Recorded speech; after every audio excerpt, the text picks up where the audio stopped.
నమస్కారం వార్తలకు స్వాగతం. ముందుగా ముఖ్యాంశాలు.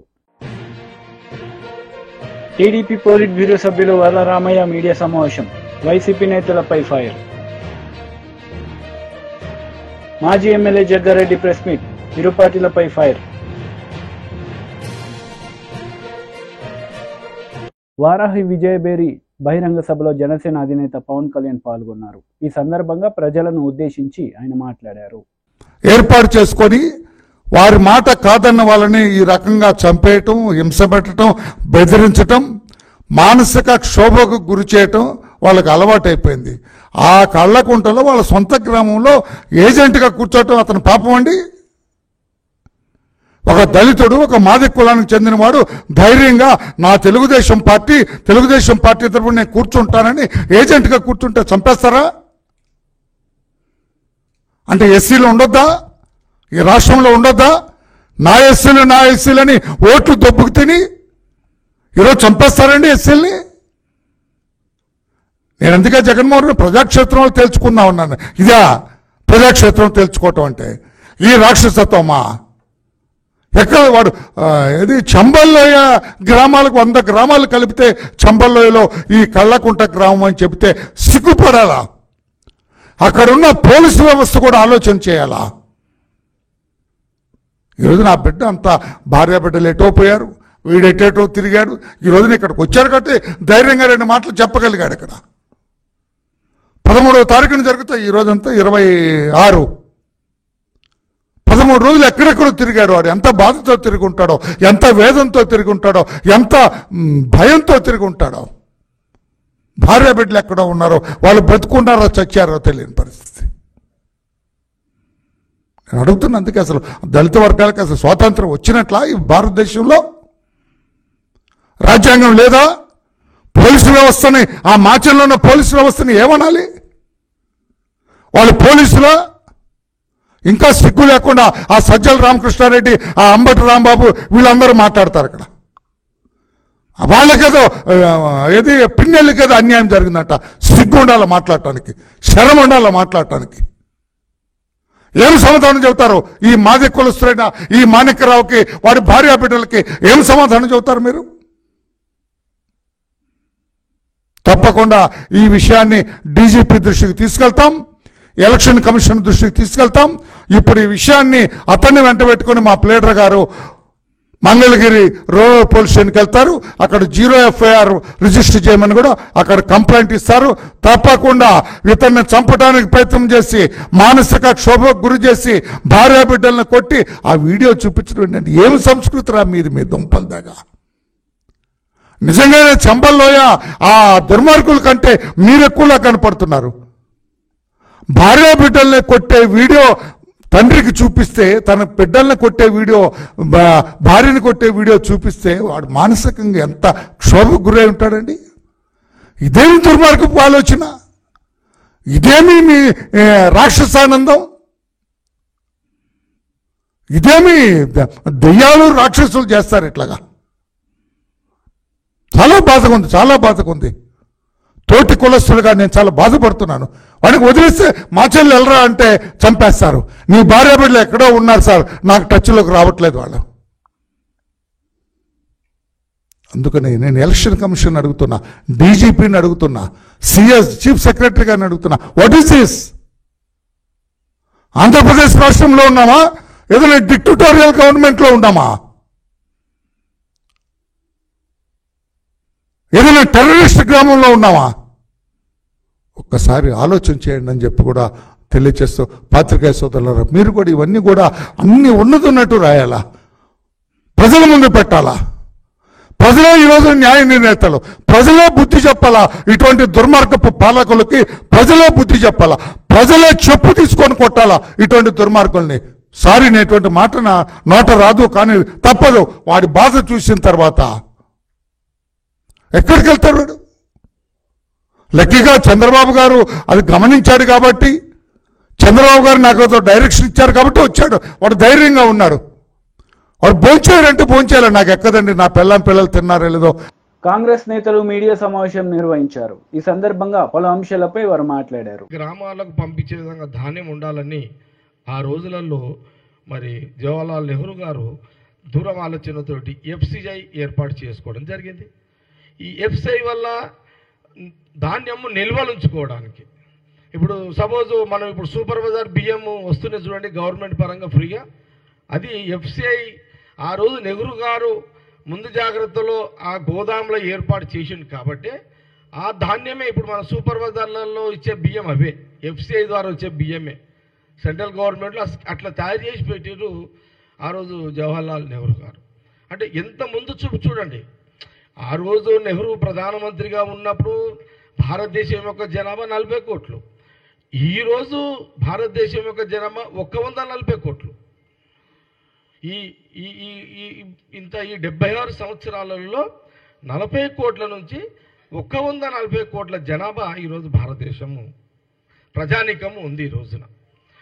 కాబట్టి వ్యవసాయాన్ని అభివృద్ధి చేసుకుంటూ ఇండస్ట్రియల్గా కూడా అభివృద్ధి చేసుకోవాలని, అంటే మనమే అన్ని ఉత్పత్తులు చేసుకోవాలి, సూది కానీ ఏదైనా దారం కానీ బట్ట కానీ ఏదైనా మనము ఒకరి మీద డిపెండ్ కావద్దని మన దేశంలో ఉన్నటువంటి వసతులను ఈ రకంగా ఏర్పాటు చేసుకొని క్రమక్రమంగా 16 సంవత్సరాల్లో వారు అనేక ఇలాంటి ముందు చూపు జాగ్రత్తలు ఇట్లా ఆ రోజు తీసుకోవడం జరిగింది. అందుకే చూడండి, నేను ఈరోజు కేంద్రంలో బీజేపీ ప్రధానమంత్రి మోడీ గారు ప్రధానమంత్రిగా ఉన్నారు. కాంగ్రెస్ పార్టీ ఒకటే విషయం స్పష్టంగా అడుగుతున్నది మీ అందరికీ కూడా. మీరు నెహ్రూ గారు ఉన్నప్పుడు ఆ రోజున నాకు నోటుకున్నటువంటి నాగార్జున సాగర్ అట్లాగే శ్రీశైలం డ్యామే కాకుండా అది ఇంకోటి బాగ్రా నంగల్ అది ఆ డ్యామ్ కూడా వారు నిర్మించారు. ఇట్లా ఇంకా బహుశా ఇంకా చాలా ఉండుంటాయి. దాని తర్వాత క్రమంగా ఇందిరాగాంధీ గారు వచ్చిన తర్వాత మళ్ళీ డ్యాములు ఎక్కడ చూడండి. ఇప్పుడు కాంగ్రెస్ ప్రభుత్వంలోనే మన దగ్గరనే చెప్తున్నాను. ఇప్పుడు శ్రీరామ్ సాగర్ హనుమంతరావు గారు చెప్పారు ఇంత మొదలు శ్రీరామ్ సాగర్, అట్లాగే మా దగ్గర మంజీరా డ్యామ్, సంగారెడ్డిలో మంజీరా డ్యాము కట్టిన తర్వాత కాంగ్రెస్ ప్రభుత్వంలో కట్టిన తర్వాత అప్పుడు కూడా ఇందిరాగాంధీ గారే కేంద్రంలో ఓకే. అయితే ఏదో నా కుటుంబమే కదా, నెహ్రూ గారి కుటుంబమే కదా. ఆ రోజు అక్కడ కూడా చూడండి మంజీరా డ్యాము తాగునీటి కోసం కట్టడం జరిగింది. తాగునీటి ఎక్కడి దాకా వస్తుంది? హైదరాబాదు రాజధానిలో తాగునీటి సమస్య ఉండొద్దు, హైదరాబాదు డెవలప్ కావాలంటే ఫస్ట్ తాగునీటి సమస్య కొరత తీరాలనే ఉద్దేశంతో కాంగ్రెస్ ప్రభుత్వంలో మంజీరా డ్యామ్ కూడా కట్టడం కూడా జరిగింది. దాని తర్వాత చూడండి మన సింగూరు డ్యామ్ కూడా కట్టడం కూడా జరిగింది. ఆ రోజు మా దగ్గర బాగారెడ్డి గారు ఉండి పి రామచంద్రారెడ్డి గారు ఉండి ఆ టైంలోనే మంజీరా సింగూరు డ్యామ్ కూడా ఇటు జంట నగరాలకు వ్యవసాయానికి కొంత మెదక్కు ఇవ్వడానికి ఏది గణపూర్ ఆయకట్టు కానీ ఏడుపాయల జాతరకు కానీ ఇట్లా సింగూరు డ్యామ్ ఇట్లా ఈ రకంగా. కాబట్టి మేము ఒక ప్రశ్న బీజేపీ నాయకత్వానికి అడుగుతున్నాం. మీరు ఈ 70 ఏళ్ళలో ఏం చేశారు అని కిషన్ రెడ్డి గారు మాట్లాడతారు, బండి సంజయ్ గారు మాట్లాడతారు, కేటీఆర్ గారు కూడా మాట్లాడతారు, హరీష్ రావు గారు కూడా మాట్లాడతారు. 70 ఏళ్ళలో ఏం చేశారు అని అంటే ఈ ప్రాజెక్టులు ఆనాటి పండిత్ జవహర్లాల్ నెహ్రూ కాలం నుంచి తీసుకుంటే కంటిన్యూటీగా మరి మనకు ఇందిరాగాంధీ గారు, తర్వాత రాజీవ్ గాంధీ గారు, సోనియా గాంధీ గారు, మన్మోహన్ సింగ్ గారు, ఇదంతా నడుస్తూనే ఉంది సిస్టమ్ అంతా. నేను ఒకటే మాట్లాడుతున్నా, ఆ రోజు మంజీరా డ్యాము సింగూరు నీళ్ళు వీళ్ళు తాగిన వాళ్ళే కదా. కిషన్ రెడ్డి గారు కూడా మంజీరా డ్యాము సింగూరు నీళ్ళు తాగిండ్రు. మళ్ళా కేసీఆర్ గారు కూడా సింగూరు మంజీరా డ్యామ్ నీళ్ళు తాగిండు, కేటీఆర్ కూడా తాగిండు, హరీష్ రావు గారు కూడా సింగూరు మంజీరా డ్యామ్ నీళ్లు తాగారు. ఈ 2 డ్యాములు ఎవరి పరిపాలన వచ్చినాయి? కాంగ్రెస్ ప్రభుత్వం పరిపాలన వచ్చినాయి.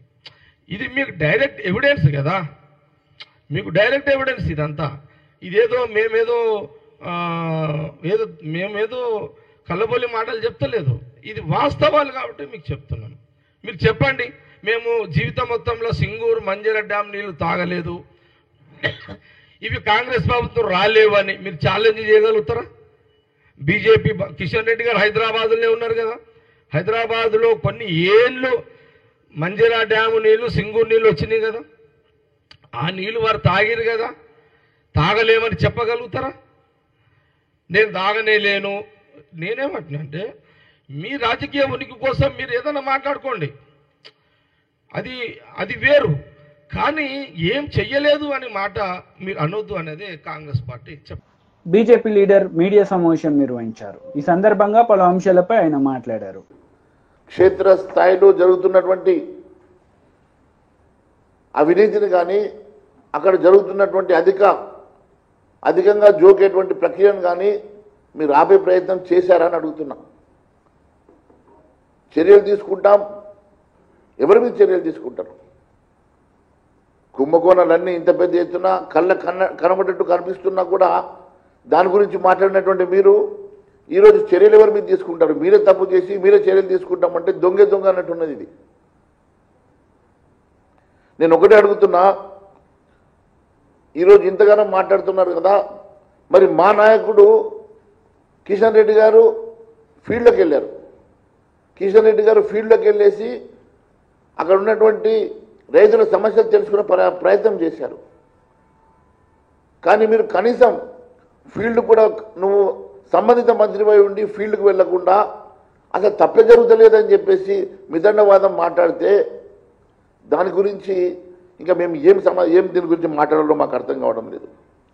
మరి రైస్ మిల్లర్ దగ్గర పెండింగ్లో ఉన్నటువంటి ధాన్యం విక్రయ గురించి మీరు జారీ చేసినటువంటి GOMS నంబర్ 1 కానీ లేకుంటే అదే రోజు మీరు తీసుకొచ్చినటువంటి మరి కమిటీ చేసినటువంటి కమిటీలో ఒక ప్రిన్సిపల్ సెక్రటరీ 5 మెంబర్స్తో కూడినటువంటి కమిటీ ఎప్పుడు కూర్చున్నది? ఎప్పుడు విధి విధానాలను రచించింది? ఎప్పుడు గైడ్లైన్స్ని పూర్తిగా మరి టెండర్ డాక్యుమెంట్స్ తయారు చేసింది? ఎప్పుడు ఆ టెండర్స్ని మరి రిలీజ్ చేసింది? ఒకే రోజు ఇవన్నీ సాధ్యమవుతుందా? ఒకే రోజు ఇవన్నీ సాధ్యమవుతాయా? మరి దీని వెనుక ఉన్నటువంటి మతలబేందో మరి ఎందుకు నిన్న సమాధానం చెప్పలేదని అడుగుతున్నా. అంతేకాదు, ఏప్రిల్ 18 రోజు మీరు జలసౌధలో కూర్చొని మీరు మాట్లాడినటువంటి అంశాలను అక్కడ జరిగినటువంటి అంశాలను మీరు ఎందుకు బహిర్గతం చేస్తలేరు? అక్కడ మీ మధ్యలో మిల్లర్లను పిలిపించి భయపెట్టి మీరు ఏ నలుగురికైతే మీరు ఈ టెండర్ ప్రక్రియలో వాళ్ళకి అలకేట్ చేసిండ్రో, టెండర్ అలాట్ చేసిండ్రో వాళ్ళతోటి మీరు 100 రూపీస్ స్టాంప్ పేపర్ మీద మీరు రాయించుకున్న మాట వాస్తవం కాదా? మరి ఆ స్టాంప్ పేపర్ లోపల మీరు 2007 రూపాయలకు టెండర్ అలకేట్ చేస్తే నిన్న మాట్లాడుతున్నాడు 2223 రూపాయలకు మీరే తీసుకోండి అంటే ఏం మాట్లాడుతున్న మంత్రి గారు? మీరు టెండర్ ఫ్లోట్ చేసింది 2007 రూపాయలకి. కొత్త బియ్యం ఆ రోజు 1700కి ఇచ్చిందో 1800 గత ప్రభుత్వం ఇచ్చిందో నాకు సంబంధం లేదు. ఎప్పుడైతే బియ్యం 1 ఇయర్ మెచ్యూర్ అవుతుందో డెఫినెట్గా రేటు పెరుగుతుంది. మెచ్యూర్ అయినటువంటి ధాన్యము ఒక సంవత్సరం తర్వాత దాన్ని 2007 రూపాయలకు మీరు అమ్మినామంటున్నారు కదా. మళ్ళీ అదే రైస్ మిల్లర్ తోటి మీరు అలకేట్ చేసినటువంటి కాంట్రాక్టరు 2223 రూపాయలకు 100 రూపాయల స్టాంప్ పేపర్ మీద రాసుకున్నటువంటి ఆ డాక్యుమెంట్ సంగతి ఏమన్నా మీరు ప్రస్తావిస్తారా? మరి అది ఈ డాక్యుమెంట్ ఇప్పుడే నేను మీ ద్వారా బయటపెట్టదలుచుకున్నాను. మరి అదే మాదిరిగా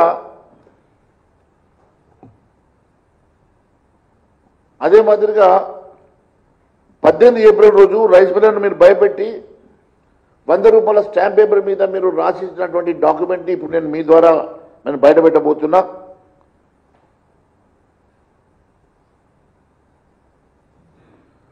మరి టెండర్ రేటు క్వింటాల్కి 2007 రూపాయలు అయితే ప్రింట్ తీసుకురా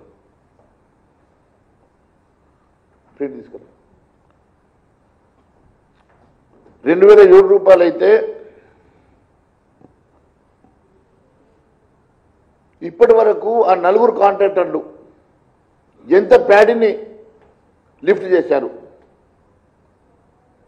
ఇప్పటి వరకు కనీసం 2% కూడా ప్యాడీ లిఫ్ట్ చేయలే. 90 రోజుల సమయం ఇస్తే మీరు బీఆర్ఎస్ లీడర్ మీడియా సమావేశం నిర్వహించారు. ఈ సందర్భంగా పలు అంశాలపై ఆయన మాట్లాడారు. మంది కల్తీ జైరీలా షరాబ్ తాగి చనిపోయిన తర్వాత ఈ సోమ్ డిస్టిలరీ అనే సంస్థను వాళ్ళ ట్యాంకులను అక్కడ మధ్యప్రదేశ్ ప్రభుత్వం సీజ్ చేయడం జరిగింది, అధికారులు సీజ్ చేయడం జరిగింది. అలాంటి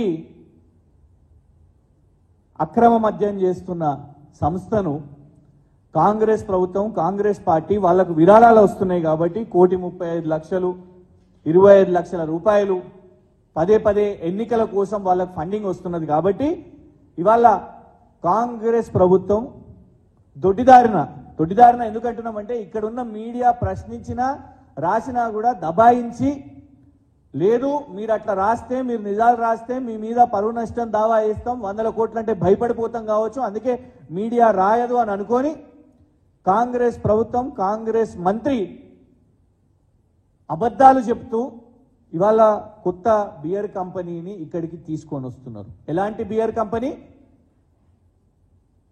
మధ్యప్రదేశ్ రాష్ట్రం నుంచి మొదలై, కాంగ్రెస్ ప్రభుత్వం నుంచి మొదలై అక్కడ కల్తీ మద్యం, దేశీదారు అని అంటారు, కంట్రీ లిక్కర్.